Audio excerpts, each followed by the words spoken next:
Bien, ¿qué tal? ¿Cómo están? El día de hoy vamos a hablar sobre un tema muy importante, sobre todo relevante y prevalente, ¿sí? Que es el síndrome metabólico, para lo cual tenemos algunos invitados.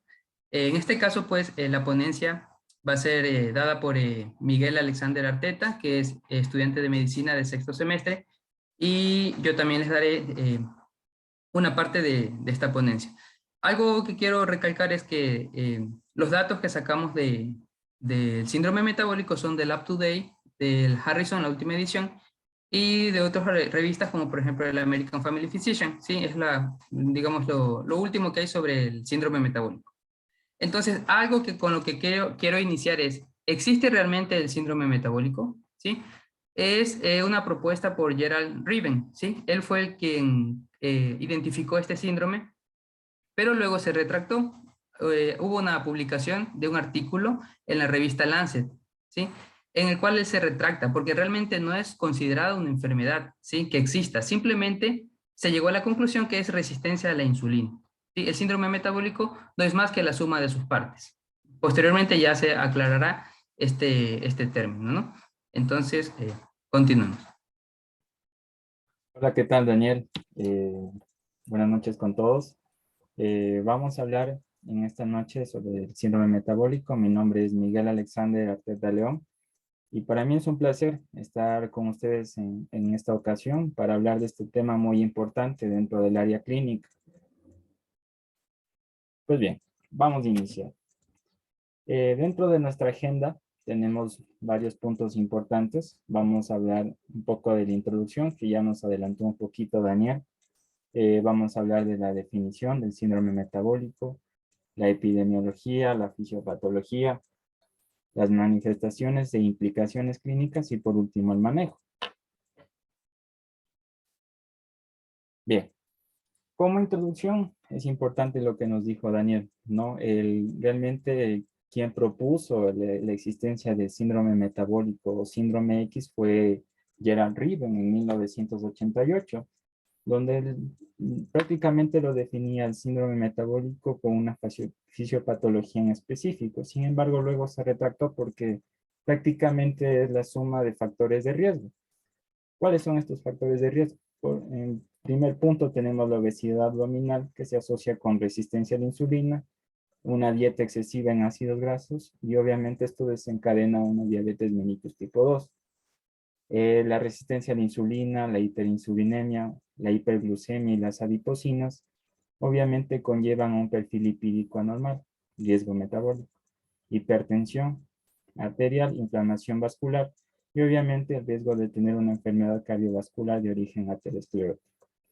Entonces podríamos definirle al síndrome metabólico como una asociación de factores de riesgo cardiovascular, cuya fisiopatología está asociada realmente a la resistencia a la insulina, que es lo que es prácticamente resistencia a la insulina. Tiene muchos nombres este síndrome metabólico. Gerald Riven realmente lo definió como síndrome X, síndrome de resistencia a la insulina o síndrome metabólico.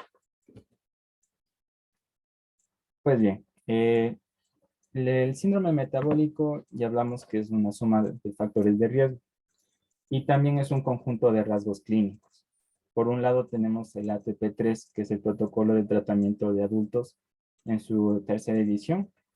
Y por otro lado tenemos el FID, que es la Federación Internacional de Diabetes, quienes nos dicen que para nosotros diagnosticar o poder definir a un paciente que tiene síndrome metabólico debemos tomar 3 de los 5 aspectos que están a continuación. El primer punto es obesidad abdominal, mayor a 102 centímetros en hombres y tenemos el valor de las mujeres de 88 centímetros.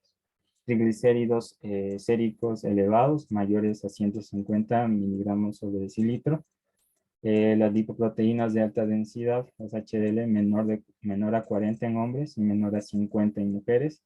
Un estado de hipertensión, la presión arterial mayor a 130/85, o a su vez también otros autores nos indican que puede ser que nuestro paciente esté en tratamiento de diabetes, también, de hipertensión, perdón. Y por último tenemos la glucosa en ayunas mayor o igual a 100 miligramos sobre decilitro. Prácticamente es lo mismo que tenemos en la Federación Internacional de Diabetes. El único detalle que cambia es el aumento de la circunferencia de la cintura. La presión es lo mismo y los demás datos son prácticamente iguales. Otros marcadores potenciales, es importante mencionar que el síndrome metabólico también se lo ha definido como un estado protrombótico, un estado proinflamatorio. Por lo tanto, vamos a tener niveles de proteína C reactiva, la PCR, interleuquina 6 y los inhibidores del activador del plasminógeno, el PAI-1, también alterados.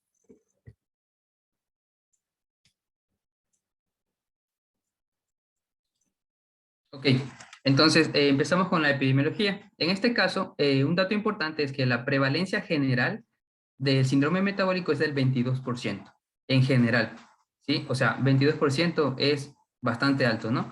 Ahora, tenemos dos gráficos. Tenemos un gráfico al lado izquierdo que habla sobre la prevalencia según edad. Entonces, como nosotros podemos darnos cuenta, vemos que a mayor edad hay mayor prevalencia del síndrome metabólico, ¿sí? Y también podemos ver, está pintado del color rojo, en hombres, ¿sí? La prevalencia es mayor que en mujeres, ¿sí? Ahora, con respecto al otro gráfico del lado derecho, podemos ver que la prevalencia se la divide según la raza, etnia y sexo, ¿sí? Siendo así, mayor en la etnia mexicoamericana, ¿sí? Que es la que está de color verde. Entre los afroamericanos y mexicoamericanos, la prevalencia fue mayor en mujeres, ¿sí? Así como ahí, tal cual está señalando Miguel, ¿sí? La prevalencia fue en este caso, solo en este caso, fue mayor en mujeres que en hombres. Ok, siguiente. Bien, con respecto a los factores de riesgo, si tenemos el principal factor de riesgo para el síndrome metabólico es la obesidad, ¿sí? Eso tiene que quedar sumamente claro. Y otra cosa que no se ha mencionado, antes que se me olvide, nosotros siempre debemos de pensar, o mejor dicho, estudiar la historia natural de la enfermedad. Toda enfermedad tiene una historia natural, ¿sí? Por mucho que uno intervenga, en, ya sea factores de riesgo, le des medicación, siempre la enfermedad va a evolucionar, ¿sí? Ya háblese de diabetes, háblese de hipertensión, del mismo cáncer, ¿sí? Todo va a evolucionar. Siendo así que imagínense, en la diabetes llega, por ejemplo, de 10 a 15 años, un paciente con diabetes, por mucho que recibió un tratamiento excelente con el mejor endocrinólogo, ya va a tener cierto daño renal, porque ya es la evolución natural de la enfermedad, ¿sí? Entonces, en este caso, en el síndrome metabólico, tenemos que un paciente, ¿cómo inicia? Así, básico.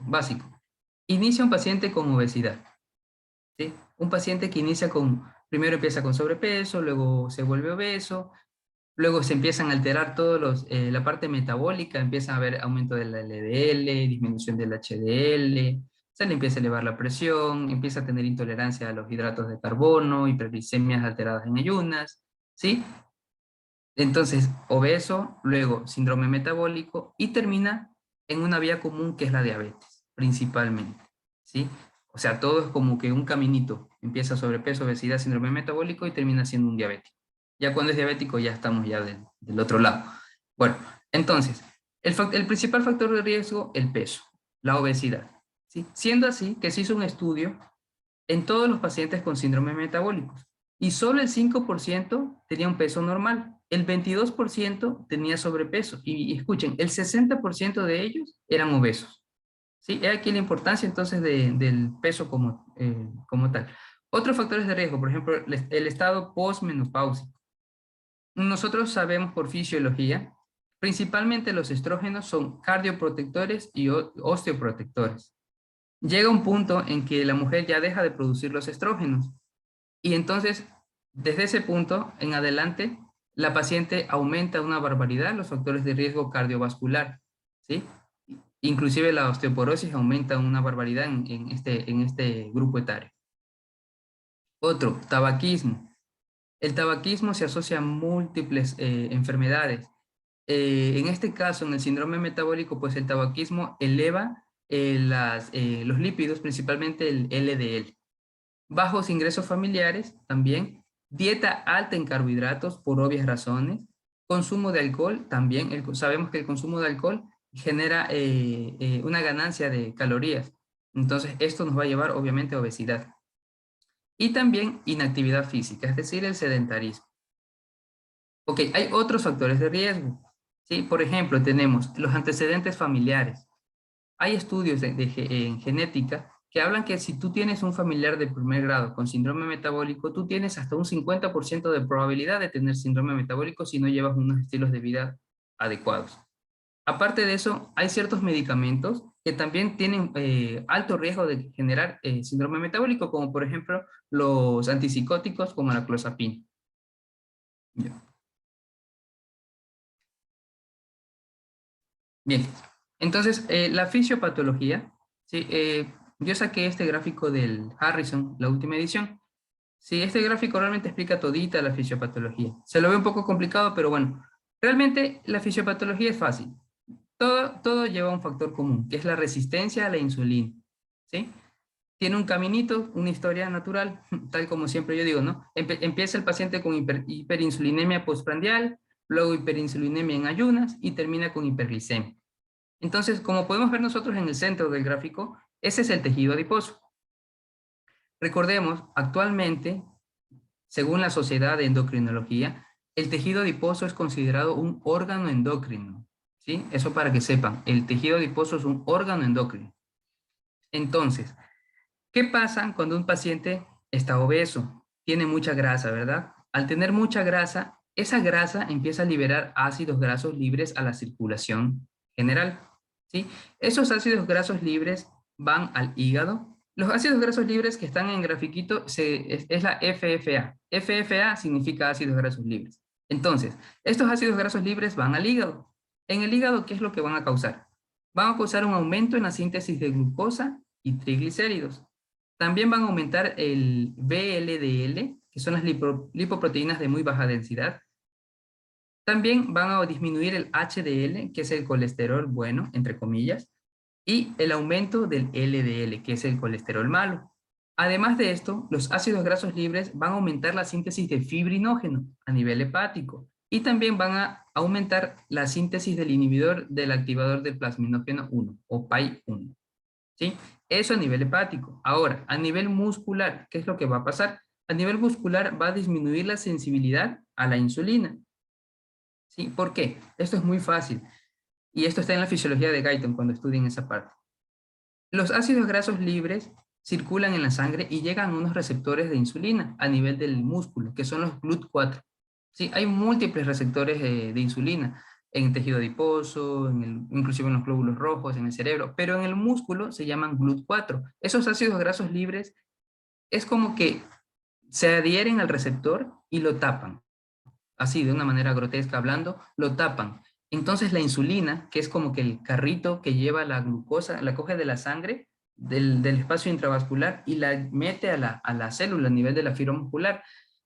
Es como una llave, ¿no? La insulina es como una llave que abre al receptor GLUT4 y permite que la glucosa ingrese. Entonces, este receptor, este GLUT4, está taponado por ácidos grasos libres. Y esto es lo que se denomina resistencia a la insulina. ¿Ya? Entonces, ¿qué es lo que va a pasar? Si la insulina no puede meter la glucosa a las células, va a haber una hiperglicemia a nivel intravascular, ¿verdad? Esa es la consecuencia. Ahora, a nivel del páncreas, ¿qué es lo que va a hacer el páncreas? El páncreas también tiene que defenderse, ¿no? Entonces, el páncreas lo que hace, como detecta que hay glucosas altas en la sangre, el páncreas rapidito empieza a producir más insulina, porque piensa que hace falta insulina. Entonces, ahí existe lo que nosotros llamamos hiperinsulinemia. Hay mucha insulina en la sangre porque el cuerpo se intenta defender, siempre se intenta defender el cuerpo ante todo. ¿Qué pasa cuando hay hiperinsulinemia? Y estas son dos cosas importantes. La hiperinsulinemia genera primero reabsorción de sodio a nivel del túbulo contorneado proximal de la nefrona del riñón y además de esto activa al sistema nervioso simpático. Estas dos causas van a explicar la hipertensión, ¿sí? El sistema nervioso simpático causa vasoconstricción, recuerden eso. Entonces va a haber hipertensión. Y la reabsorción de sodio también, porque si se reabsorbe sodio, se reabsorbe líquido. El sodio siempre sigue el agua siempre sigue el sodio, ¿sí? Entonces, al haber un aumento del volumen intravascular por reabsorción de sodio, va a haber también hipertensión. Ya. Además de esto, las citocinas proinflamatorias se superponen y contribuyen a la resistencia a la insulina. Miren acá en el gráfico, el tejido adiposo también produce citocinas proinflamatorias, principalmente la interleuquina 6 y el factor de necrosis tumoral alfa. ¿Qué va a pasar?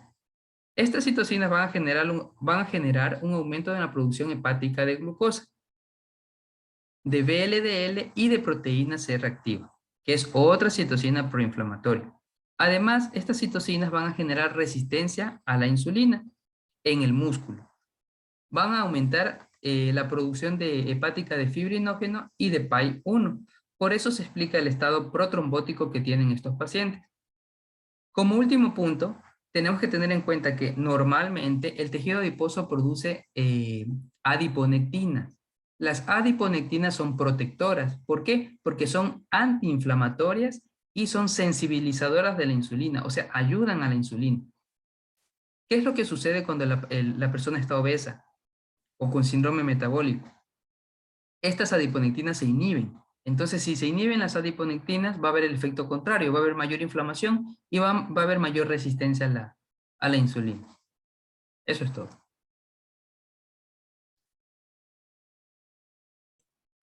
Perfecto. Entonces, una vez que ya entendemos la fisiopatología, pues básicamente vamos a tener un cuadro clínico, unas manifestaciones clínicas clásicas en nuestro paciente con síndrome metabólico. Entre lo más común, obviamente, va a ser la presión arterial elevada, mayor a 130/85 y un perímetro abdominal aumentado. Cabe recalcar que en Harrison, para nuestra zona, especialmente Sudamérica y parte del Asia, nos recomienda que el perímetro abdominal lo reajustemos, mayor o igual a 90 centímetros en hombres y mayor o igual a 80 centímetros en mujeres. Va a ser común también ver a nuestros pacientes con síndrome metabólico con lipoatrofia. Vamos a ver que en ciertas zonas vamos a ver un acúmulo de grasa anormal que va prácticamente a deformar las extremidades. Y algo interesante también es la acantosis nigricans, que es ese color oscuro que vamos a ver en los pliegues de nuestro paciente con síndrome metabólico. Generalmente esta acantosis nigricans se ubica en los pliegues. Puede ser en el cuello, puede ser en región axilar, en los pliegues de los codos, incluso en región inguinal, que prácticamente se traduce en resistencia a la insulina. Dentro de las implicaciones clínicas, pues bien, vemos que el síndrome metabólico no es más que suma de las partes, suma de factores de riesgo. Debemos identificar a los pacientes con alto riesgo metabólico, con unos perfiles lipídicos anormales, y obviamente tenemos que tomar en cuenta la puntuación de riesgo de Framingham, que es un score que prácticamente le valora a nuestro paciente en un determinado tiempo, especialmente en 10 años, para valorar el riesgo cardiovascular.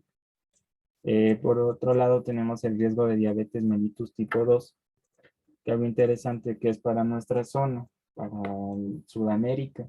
Parte del Caribe tenemos un riesgo relativo entre 3.53 y 5.15 con respecto a otras zonas. El riesgo de enfermedad cardiovascular es interesante, ¿no? Lo que nos explicaba Daniel, la historia natural de esta enfermedad, de este síndrome metabólico, sobrepeso, obesidad, síndrome metabólico, diabetes por la resistencia a la insulina. Entonces, vamos a tener dos tipos de pacientes obesos. El obeso que llega al síndrome metabólico y el obeso que no llega al síndrome metabólico. Entonces, nuestro paciente con obesidad y síndrome metabólico va a tener un riesgo 10 veces mayor de diabetes y un riesgo 2 veces mayor de enfermedad cardiovascular en relación a nuestro paciente que no llegó a síndrome metabólico. Asimismo, tenemos que las personas de peso normal que cumplían con los otros criterios del ATP3 para el síndrome metabólico tenían un riesgo 4 veces mayor de diabetes y un riesgo 3 veces mayor para enfermedad cardiovascular. Es importante, ¿no?, también tener en cuenta esos aspectos, esos criterios de diagnóstico del síndrome metabólico, porque con tal que cumpla 3, ya lo debemos clasificar a nuestro paciente como tal, como síndrome metabólico. Otras asociaciones que también vale la pena recalcar es con otras patologías, especialmente del hígado, como vimos en la fisiopatología, la interacción de los ácidos grasos libres con el hígado, con los músculos, pues prácticamente desencadena otras enfermedades. Puede ser que lo podamos asociar al síndrome metabólico con hígado graso, con carcinoma hepatocelular, con estetosis hepática, con enfermedad renal crónica. En los pacientes mujeres podemos asociar a síndrome de ovario poliquístico, apnea obstructiva del sueño, hiperuricemia y la gota. Bien, antes de pasar al manejo, algo que quiero que también quede claro es que en cuanto a la clínica, el paciente realmente va a estar asintomático, ¿sí? O sea, tú vas a tener un paciente que llega a la consulta y es un paciente asintomático, no tiene síntomas. Entonces, ¿tú cómo detectas? Pues tú como médico vas, tomas la presión arterial, eh, revisas el examen físico, le ves si tiene acantosis nigricans, ves si mides la cintura abdominal, el perímetro abdominal. Entonces es importantísimo. ¿Por qué? Porque el paciente no te va a decir qué tiene. O sea, es una de las pocas enfermedades en la cual el paciente no te dice, o sea, el paciente llega por otra cosa. Y tú eres el que tienes que, como médico, ser más proactivo y tú mismo empezar a hacer un buen examen físico, ¿sí? Una buena historia clínica y diagnosticar el síndrome metabólico. ¿Sí? Ok. Entonces, el manejo. Ya, principalmente, el tratamiento del síndrome metabólico se basa en la modificación de estilos de vida, o sea, dieta y ejercicio. ¿Ya? Eso es lo principal. Ahora, hay otros puntos que el Up2Date te menciona, que es la prevención de diabetes tipo 2 y la reducción del riesgo cardiovascular, que bueno, son otros puntos que realmente solo les voy a mencionar, pero lo importante aquí es la modificación de estilos de vida, ¿sí?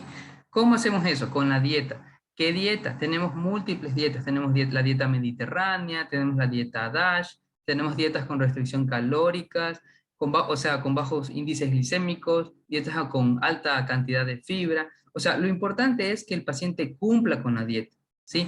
Para eso, nosotros como médicos nos podemos apoyar del compañero del especialista en nutrición, ¿sí? Que ellos, o sea, tienen más experiencia en este caso, ¿no? ¿Sí? Ahora, con respecto al ejercicio, se recomienda, y esto sí dice la OMS, 30 minutos de actividad física diaria, mínimo 5 veces a la semana, es decir, 150 minutos a la semana. ¿Qué actividad? Generalmente lo que se recomienda es actividad física moderada, es decir, caminar a paso ligero. ¿Ya? Creo que quedan 10 minutos, ¿verdad? Sí, 10 minutos. Ya, ok. Entonces, la actividad física moderada se refiere a caminar a paso ligero, ¿sí? Paso ligero, un trote suave, tampoco vas a mandar al paciente a correr. eh, sí, pero tiene que ser media hora. Por ejemplo, si es un paciente adulto mayor, no le vas a mandar a trotar. Simplemente le puedes mandar a caminar, ¿sí? Con que sea media hora, pues estamos bien. Ahora, los objetivos terapéuticos. Tenemos aquí principalmente lo que ya les mencioné, ¿no? La obesidad abdominal obviamente la vamos a reducir con la dieta, ¿sí? Tanto así que debemos de llegar nosotros a un objetivo terapéutico que sea un IMC menor de 25, es decir, nosotros vamos a llevar a nuestro paciente a un peso normal.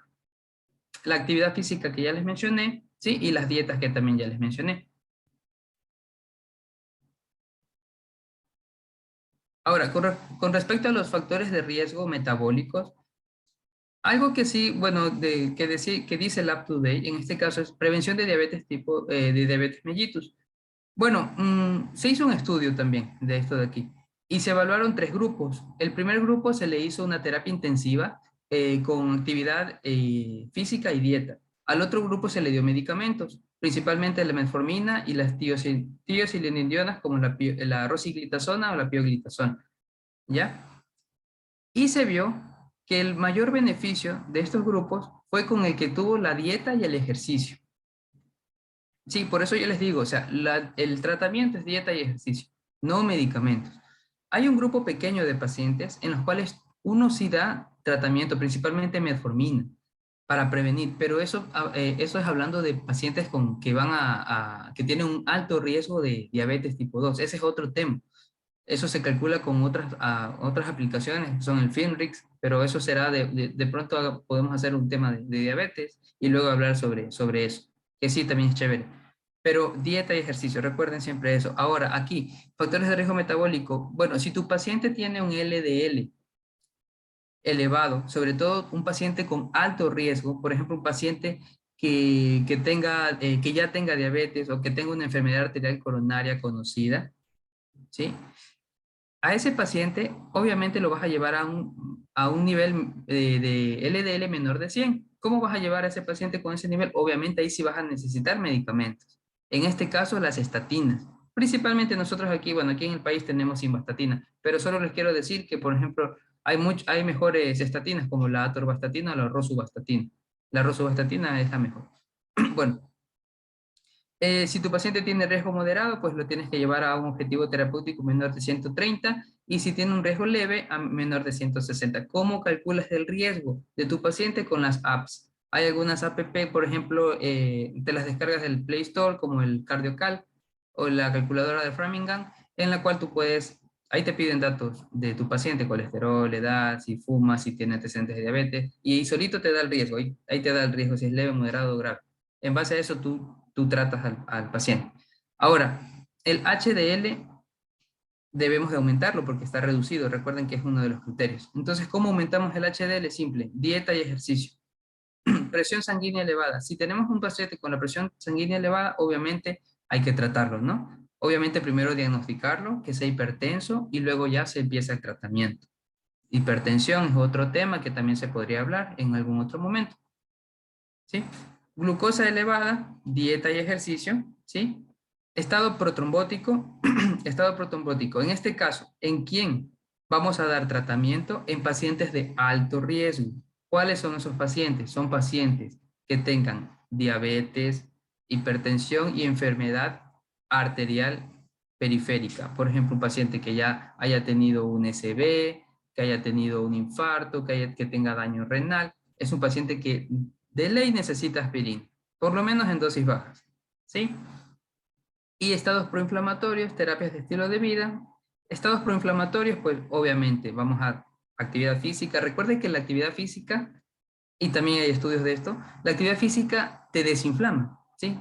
Es una terapia también. Hacer actividad física es una terapia y te desinflama, ¿sí? Entonces, terapia física, estilos de vida, dieta. Hay dietas antiinflamatorias, ¿sí? Como la dieta mediterránea, por ejemplo, que son dietas que desinflaman al paciente, también son recomendadas. Yo creo que eso es todo. Como conclusión, creo yo que eh, algo importante, que seamos más proactivos, ¿sí? Que no esperemos a que el paciente nos diga, sino que nosotros hacer las cosas, sobre todo en esta patología que es asintomática. Entonces nosotros mismos hagamos el examen físico, midamos el perímetro abdominal, porque no, la verdad es que no miden, los médicos no miden el perímetro abdominal, no piensan que hay síndrome metabólico, sí, y también las condiciones asociadas, ¿no? Yo tengo un paciente con hígado graso, ¿sí? Que se lo diagnostiqué yo porque ya un año y nadie diagnosticaba eso, pero ahorita ya estudiando, repasando el síndrome metabólico, me doy cuenta que el paciente tiene síndrome metabólico. Entonces, de pronto, y claro, el síndrome metabólico le llevó a un hígado graso. Bueno, eso creo que es todo. No sé si de pronto hay alguna pregunta. Ya solo faltan 4 minutos. Sí, yo tengo por mi parte una pregunta y es quizás si la parte psicológica de la persona puede influenciar a conllevar un síndrome metabólico. En cuanto me refiero a que la persona pueda tener estrés o ansiedad, lo que le lleve al consumo excesivo de comida. De ley, claro que sí, claro que sí. Claro, es que, o sea, una persona que tenga estrés o que tenga ansiedad, obviamente va a consumir una cantidad, digamos, exagerada de alimentos. Y si hablamos nosotros de ansiedad, que ese es otro tema que también podríamos hablar, son pacientes que consumen muchos azúcares, azúcares refinados.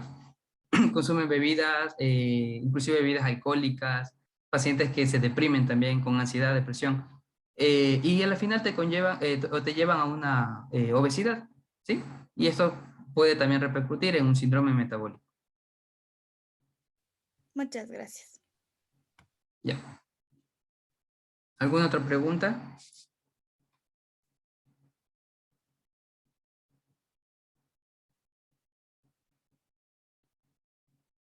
Ya, chévere. Entonces, no sé, podemos hacer de pronto otra clase. No sé, Miguel, ¿tú qué dices? Claro, entonces con esto ya daríamos por terminado nuestro capítulo de síndrome metabólico. Creo que dimos lo más importante, un resumen realmente en 13 láminas de varios estudios, especialmente este nuevo del UpToDate. Espero que les haya agradado. Bueno, vamos a dejar de grabar para, bueno, quedar en temas posteriores, ¿no? Que ustedes también nos digan de qué quisieran que hablemos para las próximas presentaciones que tengamos.